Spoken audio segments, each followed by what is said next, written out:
I was very up there. I was really up, and then I've had to sort of put it on the back burner because it takes so long to make the vinyl. Yeah. And but yeah, I'm very excited about it. So back into listening to it again and stuff. And Picture this. London, 1974. Smoke curls through a dimly lit studio. The Stones are jamming past midnight, and Mick Jagger leans back in his chair, eyes half-lidded, watching chaos swirl around him. The 70s weren't just about rock and roll. They were about survival. Behind every riff and scandal was a woman who could charm, destroy, or both. Decades later, Mick looks back, tracing the dangerous allure of 6 women who shaped his life and the decade itself. Each one was a storm dressed in silk, a muse, a rival, and sometimes a warning. The story begins, as it should, with Marianne Faithfull, the woman who knew both the beauty and brutality of fame. Marianne Faithfull was Mick's mirror and his undoing. They were young, wild, and inseparable, living like fire and gasoline in the heart of swinging London. She brought poetry to his chaos and chaos to his poetry. Her soft-spoken voice hid a ferocity that both fascinated and terrified him. Together they ruled the tabloids, from hotel scandals to drug busts that nearly derailed their careers. But their passion was a battlefield, fueled by jealousy, addiction, and the endless pursuit of artistic immortality. When their love collapsed, Mick didn't just lose a partner, he lost his reflection. From Marianne's heartbreak came the dangerous grace of Anita Pallenberg, a woman who could silence a room with a glance. Anita Pallenberg was the wild soul of the Stones' inner circle, the muse who blurred the line between art and anarchy. Mick had seen her ignite and destroy both Brian Jones and Keith Richards, and yet he wasn't immune to her pull. Anita was magnetic, untamable, a woman who moved through the world like smoke and sin.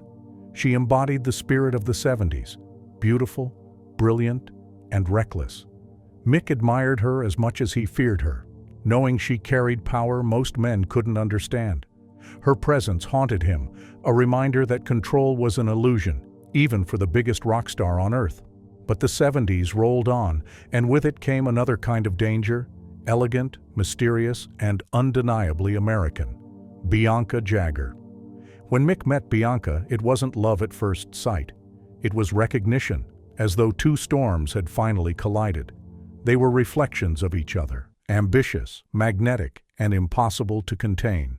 To Keith and I were in Jamaica with Steve and Matt, and we ran through, and Keith said, "Oh, I love it," and he put his own thing on it, Yeah. And it's pretty. She had a poise that silenced rooms, an elegance sharpened like a blade, and a confidence that could rival any man in rock and roll. Their wedding in 1971 wasn't just an event, it was a coronation. Flashbulbs exploded, champagne flowed, and the world watched as rock's most notorious frontman married a woman who seemed made of marble and fire, yet behind the glamour, a cold war brewed. Their passion was as intoxicating as it was toxic, each feeding off the other's fame and fury. Bianca was no groupie. She was power wrapped in couture, intellect hidden beneath diamonds and silk. She wasn't drawn to Mick's chaos. She challenged it. When they walked into Studio 54, they didn't just enter a party, they owned it, commanding the dance floor like royalty. But even amid the lights and the music, there was tension. Their relationship was a duel of pride and passion, 2 empires clashing under the glittering chandeliers. Every argument was legendary, every reconciliation brief and burning. For Mick, Bianca represented a new kind of danger, the kind that doesn't seduce, but conquers. She was dangerous not because she tried to destroy him, but because she didn't need him. Her independence cut deeper than betrayal, her silence louder than any fight. When she finally walked away, it wasn't with anger, but with grace. A queen leaving her throne behind, certain of her worth. And in that moment, Mick realized the truth about Bianca Jagger. She was the only woman who could make him feel both invincible and irrelevant in the same breath. After Bianca, Mick drifted into the orbit of another woman whose beauty masked a darker edge, Carly Simon. Carly Simon was confidence personified, sharp-tongued, fearless, and entirely immune to the usual charms that worked on everyone else. They met in the thick of New York's recording scene, where egos collided like cymbals and ambition hung in the air thicker than smoke. From the very first conversation, Carly disarmed him, not with flirtation, but with intellect. She was quick-witted, clever, and entirely uninterested in being impressed. She didn't fall for Mick's stories or his swagger. Instead, she challenged him, teasing his ego, dissecting his words and watching him squirm with an amused smile. When they collaborated on "You're So Vain," the chemistry between them was volcanic, equal parts admiration and provocation. Every lyric felt like a secret, every verse a duel wrapped in melody. The tension in the studio was so tangible that even the engineers could feel it. For Carly, the song was an artistic statement. For Mick, it became a mirror reflecting everything he loved and feared about himself. Their dynamic was intoxicating, a battle of equals, each daring the other to blink first. What made Carly dangerous wasn't seduction, it was power. She was a woman who didn't chase, who didn't beg, who could outthink and outsing any man in the room. When Mick realized that, it both thrilled and unnerved him. Their connection burned hot and fast, leaving behind no heartbreak, just respect and a lingering awareness that for once he'd met a woman who could match his rhythm and beat him at his own game. But danger often wears a softer smile, and for Mick, it came next in the form of Bebe Buell. Bebe Buell was rock and roll's wild muse, a model, singer, and storm in heels who could turn a quiet night into a legend. She floated through the glitter and grime of the 70s like she owned it, her name whispered in the same breath as the biggest stars. Her world spun around backstage doors, flashing lights and whispered secrets, where fame mixed with danger like whiskey and fire.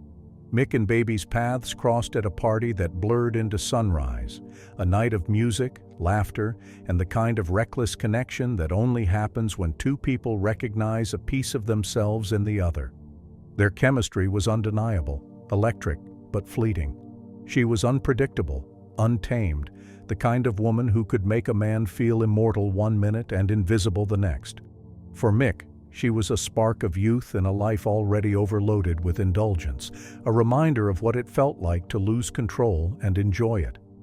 Bebe didn't chase him, she matched him, move for move, with the confidence of someone who had danced with fame long enough to know its rhythm. They would spend nights talking about everything from music to madness, surrounded by chaos but curiously at peace in each other's company. Yet Bebe belonged to no one. She thrived on freedom, on being the eye of her own hurricane. When she walked away, she didn't look back, not out of cruelty, but because she had places to go, stages to crash, hearts to shake. And that, Mick later admitted, was what made her truly dangerous. Not the way she loved, but the way she never needed to. From Bebe's electric rebellion came someone altogether different, the untouchable legend, Tina Turner. Tina Turner was power personified, grace and fire bound together by sheer will. When Mick met her during the Stones' tours in the mid-70s, she was rising from the ashes of personal turmoil, turning pain into performance with a strength that defied every expectation. On stage, she was thunder incarnate, raw, fierce, unstoppable. Her voice carried the ache of every wound and the triumph of every victory. The moment she stepped into the spotlight, the room changed, every eye fixed, every heart racing. Her energy wasn't just electric, it was transcendent. Off stage, though, she was something else entirely. There was calm in her presence, a quiet dignity that humbled even the loudest men in rock. While others lived to be seen, Tina lived to endure and to rise. She had no interest in chaos or conquest. Her power came from survival, from the discipline of getting up when life tried to break her. Mick, surrounded by excess and ego, found her strength disarming. He realized that he wasn't just standing beside another performer. He was standing beside a survivor, someone whose pain had been transformed into art that could move mountains. During rehearsals, she taught him more than rhythm. She taught him control, patience, and respect. Her movements were precise yet wild, her presence both commanding and comforting. Mick, ever the showman, had met his match in her confidence. Tina didn't seduce with charm, she conquered with truth. She didn't need to outshine anyone because she carried her own light wherever she went. She was dangerous not for what she did, but for what she overcame. Every note she sang was a declaration of freedom, every performance a battle won, and standing next to her, watching her rise beyond her scars and silence every doubt, Mick understood something few men in his world ever did. True danger wasn't chaos, it was resilience, the unbreakable spirit of a woman who refused to be defeated. As the decade closed, Mick Jagger looked back at the women who defined it. Marianne, Anita, Bianca, Carly, Bebe, and Tina. Each one left a scar, a song, and a story etched into his life. They were wild, brilliant, and unforgettable, forces of nature who didn't orbit him but collided with him.